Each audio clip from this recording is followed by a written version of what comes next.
ஒரு பழமையான சுதந்திரமான பேரரசு வெறும் கொஞ்ச வாரத்திலேயே பிரிட்டிஷ் சாம்ராஜ்யத்துக்கிட்ட எப்படி வீழ்ந்துச்சு? வாங்க இந்த மூன்றாவது ஆங்கிலோ பர்மிய போர் பத்தின விறுவிறுப்பான கதைக்குள்ள போகலாம். நவம்பர் 1885. இந்த ஒரு மாசத்துல ஒரு சுதந்திரமான நாடு உலக வரைபடத்திலிருந்தே காணாம போயிடுச்சு. பாருங்க, வெறும் கொஞ்ச நாள்ல இது எப்படி நடந்தது?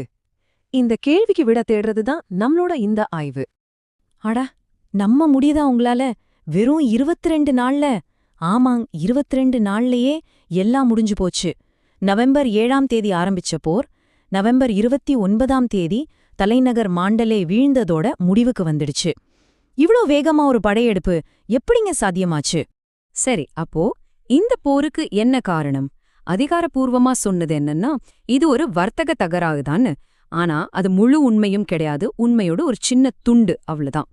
அதாவது பாம்பே பர்மா ட்ரேடிங் கார்ப்பரேஷனும் ஒரு பெரிய பிரிட்டிஷ் கம்பெனி. இவங்க பர்மா காடுகள்ல தேக்க மரமற்ற தொழில்ல இருந்தாங்க.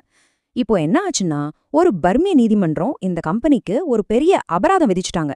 எதுக்குன்னா, அவங்க வெட்டின தேக்க மரங்களோட கணக்க குறைச்சு காட்டிட்டாங்கன்னு. ஆனா பாருங்க, பிரிட்டிஷ் அரசாங்கம் இத ஒரு பெரிய அவமானமா பாத்துச்சு. இதுதான் போருக்கான முதல் பொறியா அமைஞ்சது. அக்டோபர் 22, 1885 பிரிட்டன் ரொம்பவே கடுமையான ஒரு இறுதி எச்சரிக்கைய பர்மாவுக்கு கொடுக்குது.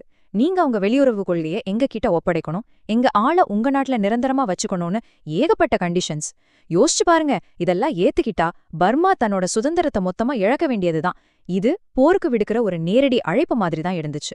சரி, இந்த தேக்குமர பிரச்சனை ஒரு பக்கம் இருக்கட்டும். ஆனா அது மட்டும்தான் காரணமா? இல்ல. வாங்க, இந்த படையெடுப்புக்கு பின்னால இருந்த உண்மையான ஆழமான அரசியல் காரணங்கள் என்னன்னு இப்ப பார்க்கலாம். உண்மையான காரணம் என்னன்னா, அந்த காலத்துல ஆசியாவுல நடந்த ஒரு பெரிய அதிகார போட்டி. அத தி கிரேட் கேம்னு சொல்லுவாங்க. அதாவது பிரிட்டனுக்கு இந்தியாவுக்கு பக்கத்துல அவங்களோட கிழக்கு எல்லையில பிரான்ஸ் வந்துடக்கூடாதுங்கிற பயம். அதே சமயத்துல பர்மாவோட தூதுக்குழு ஒண்ணு பாரிஸ்க்கு போய் பிரான்ஸோட கூட்டணி வைக்க பார்த்துச்சு.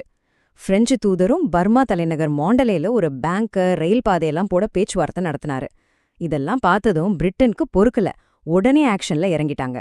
சரி, இப்ப ராணுவ நடவடிக்கைய பத்தி பார்க்கலாம்.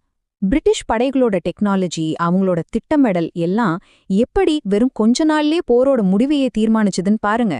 மேஜர் ஜெனரல் பிரெண்டகாஸ் தலைமையில கிட்டத்தட்ட 9000 பிரிட்டிஷ் மற்றும் இந்திய படைவீரர்கள் இருந்தாங்க. ஆனா அதை விட முக்கியமான ஒரு விஷயம், ஐராவதி புளோட்டலா கம்பெனியோட 55க்கும் மேலான ஸ்டீம் போட்டுகள், அதாவது நீராவி படகுகள்.